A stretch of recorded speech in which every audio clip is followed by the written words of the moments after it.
예, 안녕하십니까. 그로스일의 김태웅 대표입니다. 네. 네, 안녕하세요. 예, 반갑습니다. 네. 어떻게 지내셨나요? 요새 뭐 예측이 안 돼가지고 주식시장이 굉장히 좀 혼돈에 빠져 있습니다. 예. 네. 촬영일 기준으로 보니까 네. 어제 급락하는 게 어제였고, 오늘은 이제 CPI 발표된 다음 날인데, 네. 전반적으로 이제 최근에 있었던 사건들에 대한 리뷰를 해주시면 좋을 것 같습니다. 실리콘밸리 은행은 뭐 많이 다뤄졌기 때문에 네. 이제 결론들 이미 내셨을 것 같고요. 그 결론이 맞다고 생각합니다.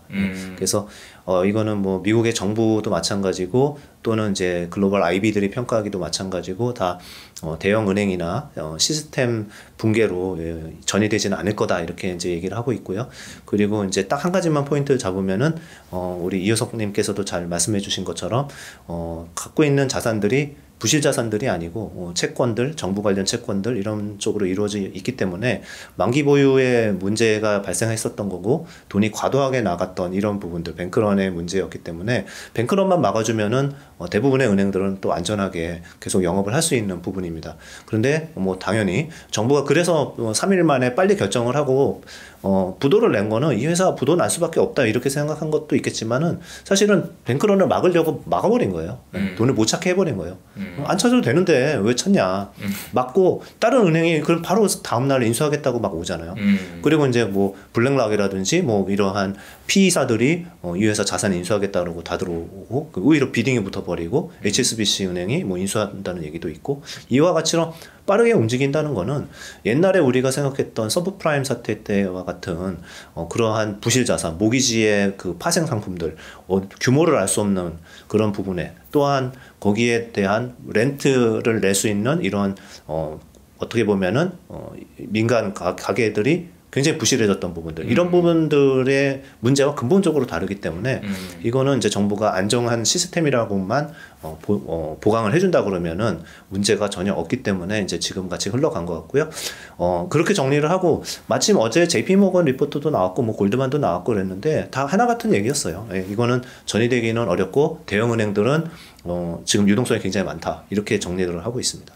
오히려 이번 사태 때문에 대형 은행들로는 돈이 더 들어가가지고 네. 대형 은행한테는 보조금을 주는 효과가 있는 것 같다라는 이야기도 나오고 어차피 구조조정이 되는 것 같다 이런 이야기도 좀 나오고 그런 것 같아요. 그러면 SVB 은행은 일단은 좀 봉합됐고 그렇게 크게 확장되지 않을 거다라고 보면은 이제부터 시장에서 좀 뭘 봐야 될까요? 그러면 지금 이제 완전히 봉합됐다기보다도 완전히 봉합, 네. 예, 이제 은행 말고 다른 이제 펀드나 증권사 부실이 또 나올 수는 있어요. 왜냐하면 금리가 지금 이제 5% 이제 넘어갈 건데 정책 금리가요. 예, 그리고 이제 실제 그 시중 금리도 지금 2년물 같은 경우는 4.2, 뭐 4.3인데 한 그 근처에서 놀 것 같거든요. 이제 그게 오랫동안 유지가 되면은 그건 또 문제가 분명히 발생할 수 있는데 어떤 이 부동산 펀드라든지 이런 실물 펀드들이 그 만기까지 지금 아직 만기가 도달하지 않았지만 그 중간에 만기가 놓여 있는 부분들은 조금 유동성 문제가 생길 것 같아요. 그래서 이제 그런 또 하나의 문제들은 있을 거다, 나올 거다 이렇게는 얘기를 할 수 있는데 그때도 정부가 그 연장을 통해 가지고 적극적으로 대응을 해줄 것 같아요. 이번에 이제 정부 정책 중에 하나는 예금자 보호를 한 축으로 했고 네. 또 하나는 뭐냐면은 그 은행들이 갖고 있는 국채 자산들 있잖아요. 거기에 대해서 그걸 담보로 해서 유동성 공급을 해줬거든요. 그러면 그 얘기는 뭐냐면 야, 우리가 발행한 건데 그 국채 안전하니까 너희가 그냥 그대로 만기까지 갖고 있어. 그 대신 그 돈 그만큼 빌려줄게라는 겁니다. 그러면은 이제 뱅크런이 있을 수가 없죠. 있어도 다 돌려주면 되니까 그 돈을. 이제 그런 식의 이제 정부 개입이 정말 시기적절하고 타겟팅해서 들어온다는 거죠. 그래서 이제 분명히 펀드 관련해서도 이제 펀드런이나 펀드에 관련한 부실들을 나올 겁니다. 그런데 그때도 정부가 이런 식으로 개입할 거다. 이제 그렇게 좀 정리를 하도록 하겠습니다. 그렇게 하는 게 옳은 것인가에 대한 질문이 좀 있을 수 있어요. 왜냐하면 원래 처음에 예금 보험이 가입되지 않은 자금에 대해서는 보장 안 해주는 것이 맞지만 예외를 인정한 거고, 그리고 말씀하셨던 그 자산을 담보로 맡기면 빌려준다는 것도 어떻게 보면 이제 예외를 인정해 준 건데, 이렇게 되면은 당연히 모럴 해저드를 포함한 네. 여러 가지 이야기가 나올 수밖에 없거든요. 네. 근데 그럼에도 불구하고 그게 해주는 게 맞냐? 말씀하신 대로 향후에도 펀드에서 문제가 됐을 때 그걸 또 이제 뭔가 봉합해 준다라는 것은 그러면 그렇게 하는 게 맞나? 이런 질문을 하게 되거든요. 네. 근데 지금 입장에서 맞다고 생각을 할 수밖에 없어요. 왜냐하면은 이렇게 이제 구분을 해야 돼요. 그 정부가 무작정 해주는 건 아니에요. 그런데 네. 자 여기서 그 예금자는 이제 권리를 보호를 받고 네. 그 다음에 정당한 담보를 갖고 있는 국채와 같은 이런 것들에 대한 보조금, 그러니까 담보를 자꾸 주는 거니까 받을 수 있는 것들이죠. 이런 것들은 딱 없어지는 돈들은 아니거든요, 사실은. 네네. 예. 그리고 불이 났어요. 불이 산에서 조금씩 나기 시작했는데 바람이 확 불어가지고 산 전체를 태우기 전에 그 불을 꺼주는 비용을 감내하고라도 끄는 게 맞다라고 생각을 하는 거고, 과거 얘기도 했었지만 그때는 그렇게 해주면 사실 안 됐던 부분은 뭐냐면은 이거는 부실 자산들을 캐시플로우가 안 돌아가는 부실 자산을 막아주는 거는 정말 그거는 국민의 혈세로 막는 부분이긴 하거든요. 근데 지금 이제 얘기 나오는 자산들은 주로 정부 관련한 모기지, 그 다음에 국채 이런 부분들이 50% 이상을 차지하고 있기 때문에 그런 부분을 가지고서 담보를 제공하는, 그러니까 유동성을 제공하는 거는 지금 심이 맞다 이렇게 생각이 들고요. 그리고 마지막으로 그 피해자가 누구냐 없냐 이건 아니고 주주들은 피해를 봐야죠. 네, 그래서 주주 가치는 제로가 되는 겁니다. 주주의 가치는 제로가 되는 걸로 그거는 용인하는 겁니다. 용인하는 거고. 예. 그것 때문에 뭐 주가가 더 빠지거나 시스템 리스크나 이런 식으로 확산되지는 않을 테니. 그렇죠. 예. 그러니까 이제 예를 들면 실리콘밸리 은행을 그냥 장부가에 영원이죠. 장부가 영원 부도났으니까 네. 그냥 그대로 자산 부채 그대로 인수하는 거죠. 영원에. 그러면 이제 그 갖고 있던 이제 주주, 대주주 이런 사람들은 모럴 해저드가 아니라 페널티를 받는 거죠. 예. 그렇네요. 예.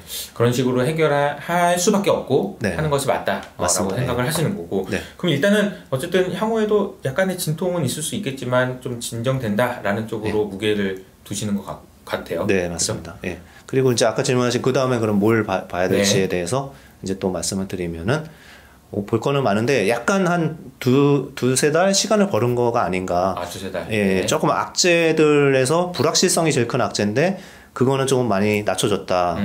어제 이후로. 왜냐면은 이제 물가가 이제 예상한 대로만 나왔잖아요. 그래서 저는 굉장히 걱정했던 게 6.0을 예상하고 있었는데 6.3이나 6.5를 나오면은 폭락이었어요. 이제 장은 폭락이었어요. 그러니까 사실 이제 사실 어제 촬영했으면은 다른 얘기가 좀 걱정스러운 얘기를 할 수밖에 없었던 상황인데 그래도 오늘은 이제 좀 패를 봐가지고. 그렇죠. 그래서 제가 촬영을 미뤘잖아요. 촬영이 하루 늦어진 겁니다. 네. 괜히 좀 중요한 두세 달의 얘기를 해야 되는데 맞아요. 그 하루 가지고 다른 얘기를 하면 안 되니까. 연준도 데이터 디펜던트하게 의사를 그렇죠. 결정을 하겠다고 했는데 저희 같은 하수들이 뭐 당연히 보면서 해야죠. 그래야 조금 더 길게 안전하게 정확하게, 말씀을 드릴 수 있는데 되게 편안함을 느꼈을 거예요. 6.0보다 더 떨어졌어야 되기도 하고 또는 중요하게 보는 서비스 물가 지수는 사실 다 안 떨어졌잖아요. 스티키한 물가는. 그래서 그거 가지고 태클 거는 사람들도 있는데 지금 그게 중요한 게 아니잖아요. 일단은 마당에 불이 났는데 그거부터 꺼야 되기 때문에 뭐 골드만삭스가 이번에는 20일 날 FOMC에서 금리 인상 전혀 안 한다는 얘기도 했거든요. 엊그제. 그러니까 그것도 와 이게 말이 돼라고 하지만 뭐 말이 될 수도 있다라는 생각도 해요. 그렇지만은 지금 이제 많이 안정된 거는 한 3, 4일 전까지만 해도 50bp냐 25bp냐 불확실했거든. 그런데 지금은 거의 확실하게 25bp. 예, 그렇게 모여지는 것 같아요. 그래서 그럼 50bp 아닌 것만 해도 어디냐라는 이제 생각을 하게 되는 거고, 그 다음에 금융 안정을 어느 정도 진행이 되는 걸 보고 난 다음에 그 다음 스텝에 또 25, 25 이렇게 가겠죠. 예. 금리 종착점이 중요하잖아요. 근데 종착점이 중요한데 그게 6월달, 7월달 이렇게 해서 왔다 갔다 했는데 거의 6월달 정도면은 종착점에 도달을 할 것 같고 지금 이제 CME 마켓, 패드 와치 같은 데서 보는 금리의 인하는 언제 시점이냐 그러면은 뭐 2주 전까지만 해도 연말 없을 수도 있다 이랬다가 지금은 이제 7월 달부터 또 금리 낮추는 것처럼 확 바뀌었거든요. 그러니까 그거는 저는 전혀 믿질 않아요. 그냥 보고 계속 왔다 갔다 하는 거니까요. 너무 변동이 크기 때문에 그냥 사람들이 이렇게 생각하고 있는데 이게 서프라이즈나 네거티브 쇼크로 작용하는 그 정도의 그 어떤 심리 지표로 보는 거지 그게 굉장히 중요하진 않은 것 같아요. 그것도 바뀔 수 있지만 중요한 거는 종착점이 가까워 왔다라는 부분들은 틀림없는 것 같다. 그러니까 시간을 벌었다라는 측면에서 좀 긍정적이다. 그러면 여기서 이제 리스크 쪽은 좀 더 많이 이제 조금 내려오고 있다라는 생각도 사실은 조금 듭니다. 만약에 SVB 사태가 없었다면 이번 물가 지표를 보고 시장은 어떤 생각을 했을까?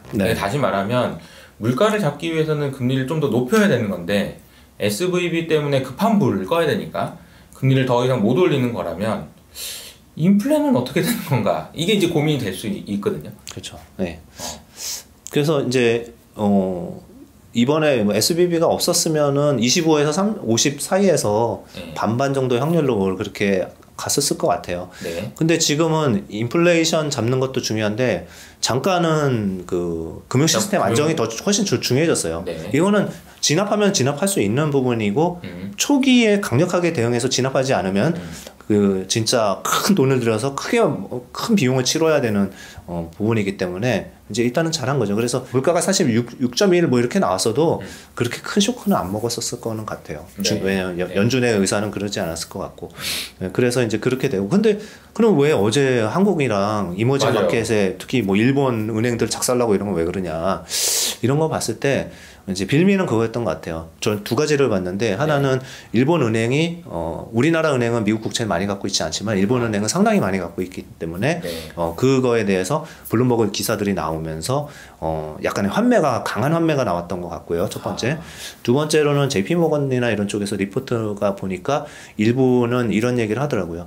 이머징 쪽의 리스크가 좀 줄여 언더웨이트를 좀 권고한다. 예, 그런 얘기가 있었거든요. 그런 얘기는 뭐냐면은 일단은 제가 생각해보면 제가 이제 은행의 재무 담당자라든지 아니면은 리스크 관리하는 사람이라고 그러면은 일단 이런 사태가 일어났으면은 우리 은행도 약간의 뱅크런은 있을 수도 있는 거 아니야? 이렇게 생각하면서 야 우리는 현금 얼만큼 보유하고 있어 체크해보는 거죠. 체크해보면서 좀 위험 자산은 좀 쳐내라. 이런 의사결정이 나왔을 수가 있어요. 한 일주일 동안에. 그러네요. 예, 그게 지금 어제 우리나라 및 이머징 마켓에서 두들겨 맞는 주요 원인이고 오늘도 그렇게 강하게 미국만큼 못 오르는 이유도 요게 여진이 남아있다고 생각하거든요. 예. 그냥 그런 이제 추측이 되는 거지 정확하진 않습니다. 그렇지만 그렇다고 거기서 국채를 팔 이유는 없거든요. 지금. 그렇죠. 네, 그렇죠. 지금 국채를 다 보증해 준다고 하는데 그거 국채를 굳이 팔아서 손실을 확정할 필요는 없죠. 미국의 은행들이 국채 들고 있는 거는 다 30% 좀 장기물 가지고는 한 30%씩 손실이 나 있는 상태거든요.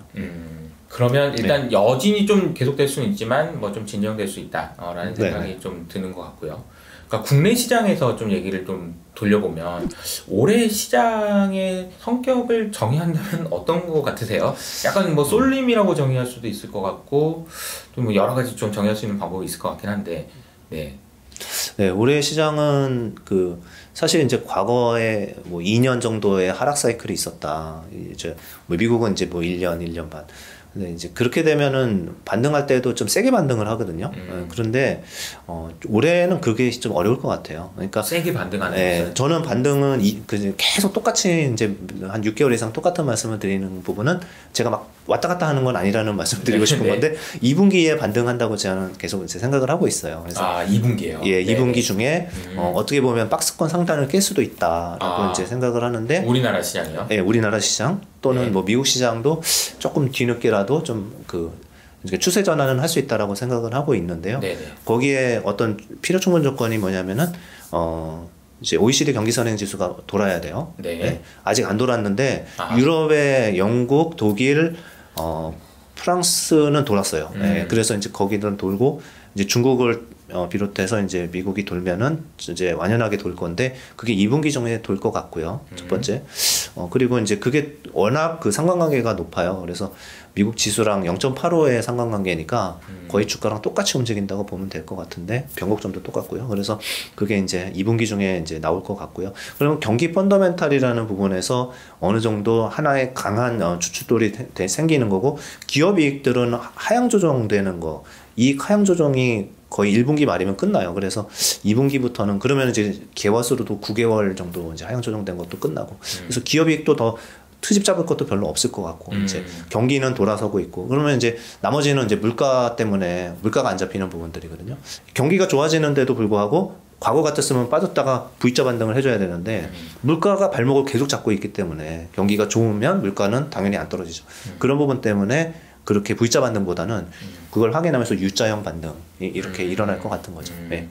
약간 물가를 확인한다라는 게 이제 물가가 좀 천천히 내려올 거기 때문에 그렇게 생각을 하시는 거죠, 그죠? 그렇죠. 그러니까 하반기에 물가 떨어지는 거는 뭐 맞는 것 같아요. 어차피 쉘터 부분이 강하게 지금 잡고 있는데 집값 하락의 그 상관관계로 봤을 때는 하반기 가면은 쉘터도 좀 떨어질 거 아닙니까? 네, 그러면 주요한 요인들이 다 없어지는 거라서 물가가 막 아직도 막 그런데 이제 어느 정도 레벨에서 잡히느냐는 좀 다른 얘기긴 하겠지만 잡히는 건 사실인 거죠, 그죠? 네, 근데 뭐 예상만큼은 안 잡힐 것 같긴 해요. 예상만큼은 안 잡힐 것 같아요. 뭐 페드가 원하는 만큼은 안 잡힐 것 같긴 해요. 네. 서비스 물가가 너무 높고, 그렇죠. 네, 임금 상승률도 아직도 뭐 타이트하니까요. 물가가 예상만큼 안 잡힌다. 네.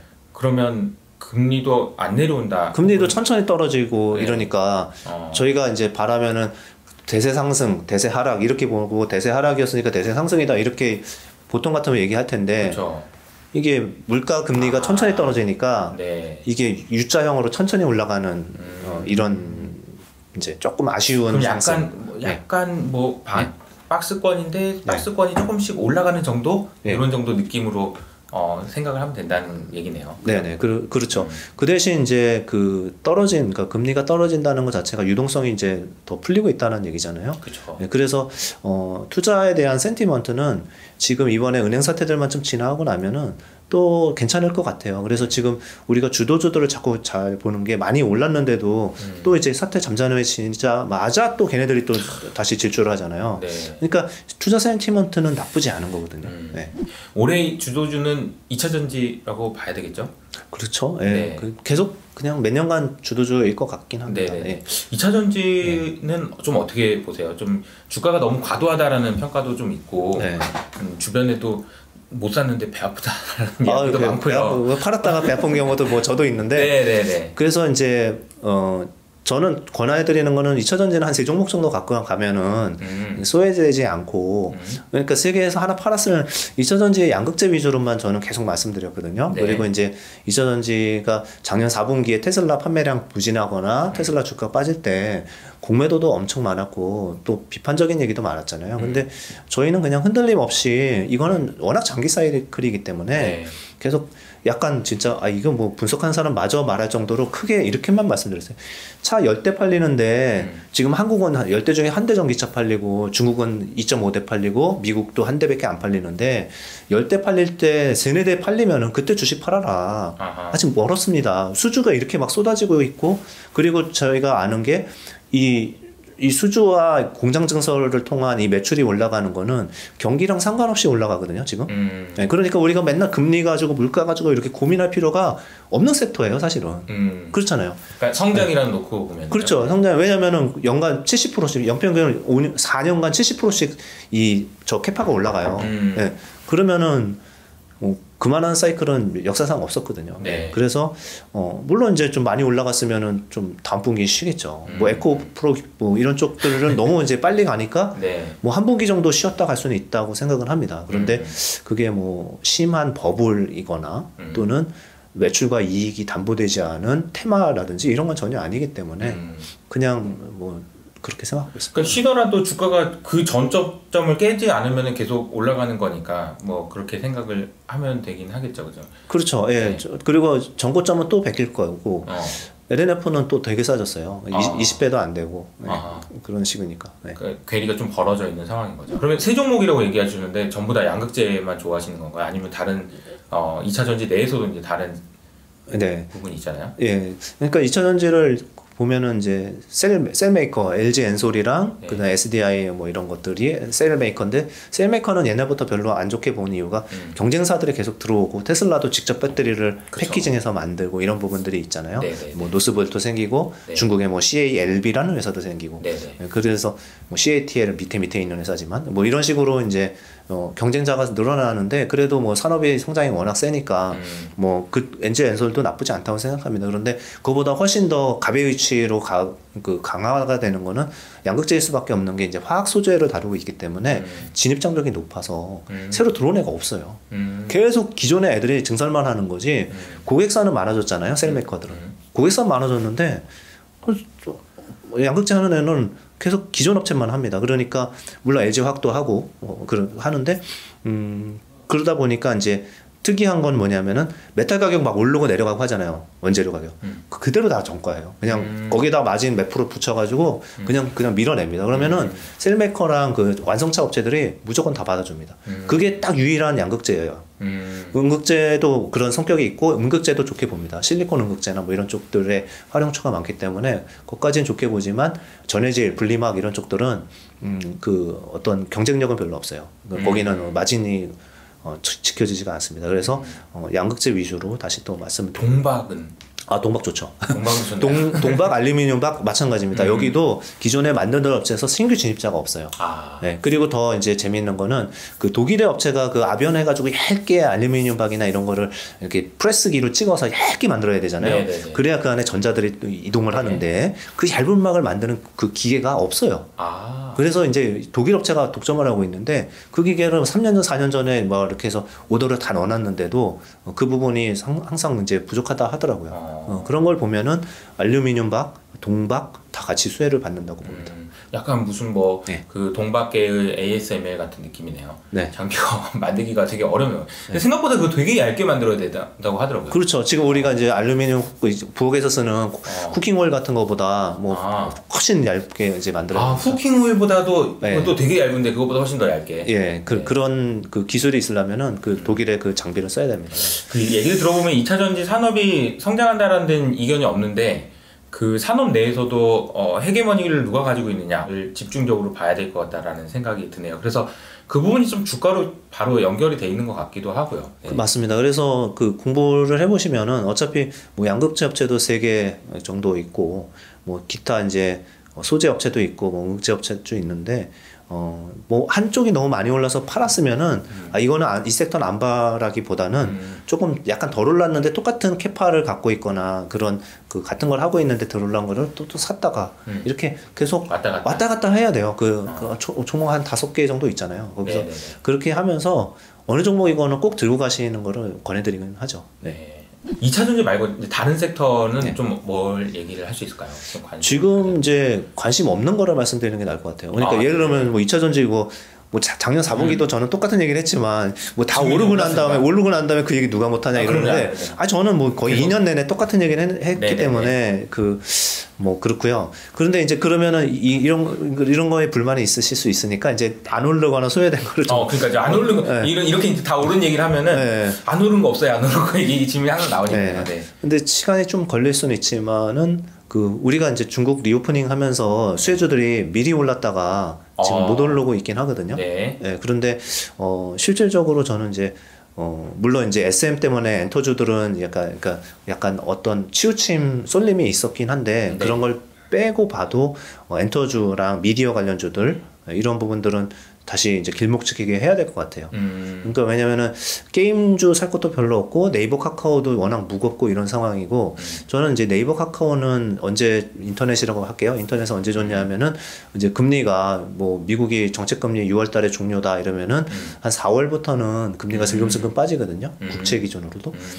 그러면은 금리 빠지면 무조건 그 성장주들이 올라가요. 그런데 그러면은 이제 살 수 있는 성장주가 인터넷, 게임, 바이오 뭐 이런 거잖아요. 미디어. 그런데 보면은 바이오는 아직 잘 모르겠고 게임도 이제 좀 흥행이 잘 되는 것만 있어야 되는데 별로 없어요. 그러니까 인터넷은 2분기에 좀 공략하기 좋은 안 오르고 있지만 그러니까 안 오른 거에서 이제 인터넷도 2분기에는 봐야 된다. 그 시점은 금리 보면서 보시면 된다. 그리고 이제 그 전에 볼 수 있는 게 중국 리오프닝 관련해서 보복 소비에 관련해 수혜가 볼 수 있는 일부 의류 업체 중국에서 잘하는 그 다음에 미디어 엔터도 포함된다고 생각해요. 그러니까 뭐 한알령 얘기도 있었고 그리고 이제 공연이 재개된다든지 또는 우리나라 이제 미디어에서 하는 드라마나 이런 것들이 지금 사실은 넷플릭스한테 공급되는 양도 더 늘었고요. 한 10% 정도 올해도 늘어나고요. 단가도 한 10% 이상 올라갑니다. 시즌 2 나오면서. 그래서 그런 것들은 이익이랑 이런 게 뒷받침되면서 올라갈 건데 지금은 재미없죠. 왜냐하면 막 AI 뭐 로봇 이런 것들이 2차 전지 이런 것들이 막 난리치니까 얘네들이 눈에 안 보이는 거예요. 그리고 그거 들고 있는 사람들은 막 외롭죠. 야 나는 이거 언제 올라가 이러는데 이거 순환매 분명히 또 왔다 갔다 하더라고요. 중국은 지금 이제 경기가 좋아진다라는 부분하고 이제 소비가 늘어난다는 부분 여러 가지 이슈가 있잖아요. 중국에서의 어떤 변화를 좀 올해 좀 주목해서 봐야 될까요? 저는 그렇게 생각해요. 이게 약간 뭐 사람들이 뇌피셜이라고 할 수 있는데 삼성증권이랑 그 같이 계산을 해본 걸 보니까 저축이 너무 많다. 그러니까 나가서 안 쓰고 그냥 하니까 그냥 자연스럽게 쌓이는 초과 저축이 거의 5조 위안, 10조 위안인데 사실 이제 쓸 수 있는 게 5조 위안이라고 치면 1000조 원 정도 되거든요. 그러니까 이제 그게 소비로 이루어질 거다. 이제 그 부분이고 우리가 경험했잖아요. 우리가 그날 한 2년 동안 해외 못 나가니까 우리나라가 이제 명품백 사면서 이제 밤새 줄 서고 네. 오픈런하고 이랬던 이유들이 백 하나 1,000만 원 하는데도 그냥 가볍게 살 수 있었던 거는 해외여행 한 번 가면 1,000만 원 들거든요. 가족 단위로 가면은. 네. 그렇죠. 그리고 우리나라가 매년 해외에서 쓰는 돈이 40조 원이에요. 근데 그거를 묶어놨으니까 40조 원을 국내에서 소비해야 됐잖아요. 그쵸. 그러니까 백화점 매출이 골프장이 잘 되고 골프장 잘 되고 백화점 매출이 동일 점포 매출이 15% 이상씩 늘어나고 그쵸. 다 잘 된 거예요. 그렇죠. 근데 중국은 왜 그러면 똑같은 일이 일어나지 않을까? 아하. 이런 생각을 하는 거죠. 네, 그리고 그거에 대해서는 그냥 단순히 뇌피셜이 아닌 게 그 통장 잔고를 보니까 너무 많은 거예요. 미국도 그 과정을 거쳤잖아요. 네. 미국은 정부에서 그냥 돈을 찍어서 줬고 네. 중국은 가둬놔가지고 생기고 이렇게 생각해보면 두 국가가 모두 지금 가계 저축이 지금 초과되어 있는 상황이긴 하네요. 미국은 근데 이제 통장 잔고 줄어들 수 바닥 났고요. 미국은 바닥 났고 중국은 이제 돈을 직접 꽂아주진 않았지만 계속 금리 인하 해주면서 유동성 공급을 해줬거든요. 네. 그런 부분도 있고 그 다음에 그 유동성 M2는 중국은 돌았거든요. 예, 유동성 좋아지는 쪽으로. 예, 미국은 아직 M2가 안 돌았습니다. 오히려 미국은 M2가 마이너스에 지금 계속 가고 있죠. 예, 예. 미국의 가계가 네.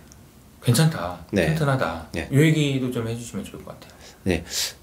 제가 이제 그 연준 자산이 크게 늘어나서 그걸로 이제 돈을 뿌렸기 때문에 그거를 회수하는 과정이 굉장히 고통스러울 거다. 그리고 사실 고통스러웠던 게 주가에 반영이 돼 왔고 네. 이런 거잖아요. 근데 우리가 기억하는 것도 연준의 자산이 4조 달러 정도 있다가 한 4.5조 달러 정도 늘려서 거의 9조 달러 정도 갔거든요. 그래서 이제 요게 이제 그 제가 그 차트인데 나중에 하나 보내드릴게요. 네네. 근데 뭐냐면은 그래서 이제 다른 자산들은 어느 정도 됐는지 이제 제가 10년 전하고 이번 자산을 이제 비교를 해봤어요. 네. 그런데 누가 돈을 많이 벌었나? 네, 누가 자산이 지금 많아서 배불러졌느냐. 많아졌나? 근데 이제 정부가 그렇게 이제 많이 밀어내기를 했는데 그거를 이제 축소를 시키는데 이제 7천억 달러 정도 뺐거든요. 연준에서 네. 뺀 게 그냥 5조 달러를 할게요. 5조 달러 풀었다가 이제 7천억 달러 정도 뺀 거거든요. 네. 회수한 거거든요. 네, 네. 이제 그게 이제 1조 달러까지 회수를 한다 하더라도 가계나 기업이 끄떡없다. 이 얘기를 드리고 싶은 건데 왜냐면은 가계 자산은 지금 167조 원이에요. 지금. 네. 그러니까 연준 9조하고 167조 원이라고 비교해 보면은 이게 미국 경기가 흔들릴 게 아니라는 거죠. 네. 그리고 그게 그러게 보면은 비교가 안 되는 규모긴 하네요. 네. 그렇죠. 예. 그리고 그러면 그거야 뭐 델타가 중요한 거 아니냐 이렇게 얘기할 수 있는데 그래서 이제 제가 10년 전 것도 봤는데 10년 전 가계 자산이 80조 원 정도 됐어요. 80조 달러 정도 됐어요. 네. 근데 지금 2배가 늘어난 거거든요. 그러면 매년 거의 8조 달러 평균적으로는 8조 달러가 가계에서 계속 늘어났기 때문에 고용을 이렇게 짓눌러가도 지금 항상 자부푸닝이 더 많고 이런 상황인 거고요. 그러면 부채가 많은 거 아니냐 이러는데 부채는 11%밖에 안 됩니다. 가계 자산의 총 부채는 11%입니다 지금. 예.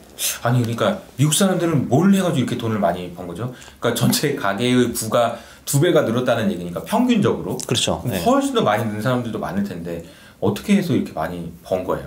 그 10년 동안 2배가 자산이 늘어난 건데, 네. 그거는 부동산 가격 올라간 게 제일 클 거고요. 주가도 그렇고. 그 다음에, 그렇죠. 그 다음에 이제 중요한 거는 미국은 401k 때문에 연금 저축을 다 주식에 투자하잖아요. 네. 약 한 50% 정도를 주식에 투자합니다. 얘네들은 퇴직연금. 예. 그래서 네.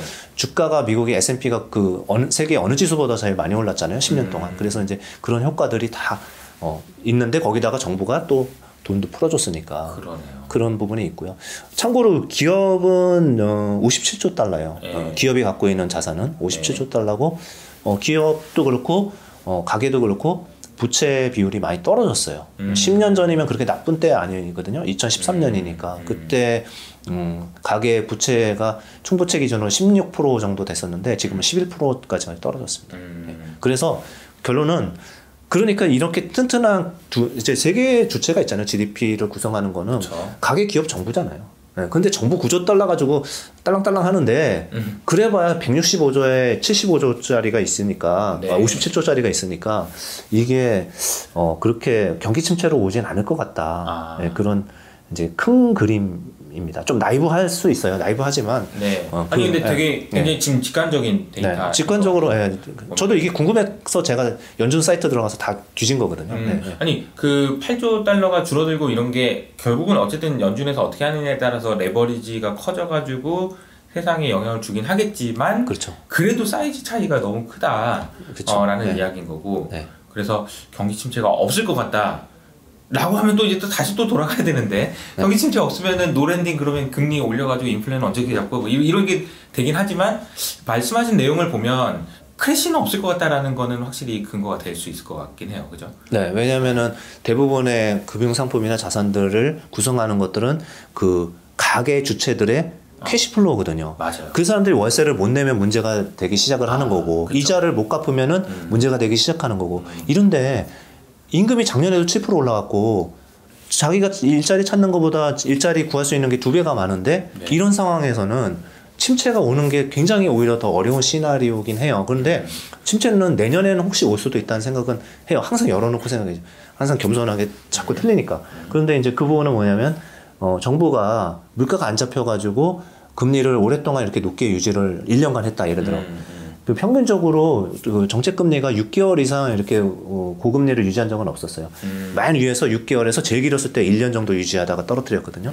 근데 그 떨어뜨리는 거는 경기 침체 조짐이 보이면은 떨어뜨렸거든요. 그래서 지금은 이제 연준도 사실은 총알은 갖고 있는 거죠. 왜냐면은 그전에는 뭐 금리가 낮아서 뭐 정책적으로 할 게 아무것도 없었는데 이번에는 보시면은 그 이제 내일 모레면은 이제 정책 금리가 5%가 되는데 그렇죠. 그럼 침체 와라. 나는 3%까지 쭉쭉 내려주겠다. 이거는 또 우리가 기대할 수 있는 부분이 있어요. 맞아요. 네, 그러니까 가게는 튼튼하고 정부도 이제 준비가 좀 돼가고 있고 이렇기 때문에 그렇게 막 굉장한 큰 문제가 생길 것 같지 않습니다. 네.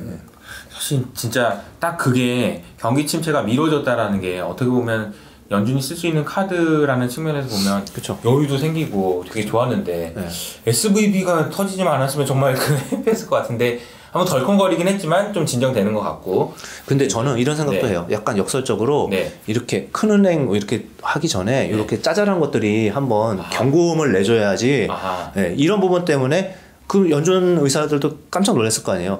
야 이거 좀 50bp 무조건 가야 돼 이랬다가 이게 여기가 또 이게 터질 수가 있구나. 그렇지. 네, 알고는 있었지만 네. 조그만한 그 바이럴 가지고 그러니까 약간 루머 가지고 뱅크런 나면서 이렇게 터질 수 있네. 조심해야겠다. 이거 터지면은 이거는 다른 쪽에 불 붙는 거니까 이거는 이거부터 꺼야 된다라는 생각을 하기 때문에 굉장히 밸런스 맞춰 나가는 작업들이 정교하게 이루어져야 될 것 같아요. 네. 그리고 또 한 가지 좀 긍정적으로 볼 수 있는 포인트는 말씀하시니까 생각난 건데 금리를 더 이상 못 올리더라도 그동안 금리를 올렸지만 금융환경지수는 오히려 완화적이 됐잖아요. 근데 이번에 SVB 때문에 그냥 급락했더라고요. 그러니까 이게 네. 자동적으로 긴축이 됐더라고요. 그러니까 금리를 올려도 긴축이 안 됐던 건데 금융환경이 너무 좋아가지고 네. SVB 때문에 긴축이 돼서 이거야말로 정말로 경기를 좀 둔화시키면서 인플레를 잡히는데 효과가 있을 수도 있겠다. 네. 긍정적으로 보면 그런 것도 있을 수 있을 것 같아요. 그럴 것 같습니다. 네. 3월달인데 뭐 하반기 해가지고 올해 어떤 생각을 가지고 이제 투자하시는 게 좋을지 좀 조언 한번 주신다면 어떨까요? 네. 이게 뭐 사방에 지뢰가 시고 자고는 일어나면 뭐 새로운 것들이 터져서 이제 투자하는 게 굉장히 혼돈스럽고 좀 어려운 상황인 것 같습니다. 그래서 제가 이제 오랜 경험으로 봤을 때 저도 이제 30년 했었거든요. 애널리스트 포함해서 저는 30년 했는데 이렇게 잘 모를 때는요. 지수를 보지 말고 이제 기업단에 조금 아까도 말씀드린 것처럼 경기랑 상관없이 이렇게 이익이 차곡차곡 늘어나는 기업들이 있거든요. 꼭 뭐 2차전지 아니더라도 그런 기업들이 있습니다. 잘 보시면. 그래서 그런 기업에 좀 접근을 하고 그 다음에 주가는 그냥 밑에 단에 전저점은 안 깨진다고 봅니다. 왜냐하면 환율이 고점 찍고 끝났기 때문에 환율 고점 찍고 떨어질 때 코스피 저점이 거의 정확하게 나왔어요. 그거는 1980년 이후로 거의 한 번도 틀린 적이 없습니다. 그래서 작년 11월의 저점은 거의 확실한 것 같고요. 그러니까 너무 겁을 먹을 필요는 없을 것 같고 그냥 이렇게 악재 나와서 빠질 때 어렵죠. 어려운데 그래도 조금 사고 네. 조금 그 다음에 박스권 상단 가면은 조금 팔아도 보고 이렇게 당분간은 조금 이렇게 운영을 하시면서 그냥 굉장히 어려운 그러니까 두려울 때 더 사라 그러니까 그게 됩니까 사실? 어제 그 SBB 때문에 막 60포인트 빠질 때 그 사는 거 망할 것 같은 분위기인데 또 어렵잖아요. 네. 어렵습니다. 어렵는데 그래도 조금 안정된다 그러면 확인하고 또 좀 사고 이런 것들은 좋은 결국 시간이 지나고 나면은 이때보다는 위에 있는 건 확실합니다. 그러니까 너무 겁먹지 말고 네. 한번 좀 용기도 내보고 네, 그렇다고 확인하면서 너무 욕심내지 말고 네, 확인하면서 분할 매수 뭐 이렇게 하면서 잘 예. 균형을 맞춰가면서 네. 투자를 해야 되겠다라는 생각이 드네요. 자, 그럼 마무리할까요? 예, 마무리하시죠. 네. 시간 내주셔서 감사합니다. 네, 또 뵙겠습니다.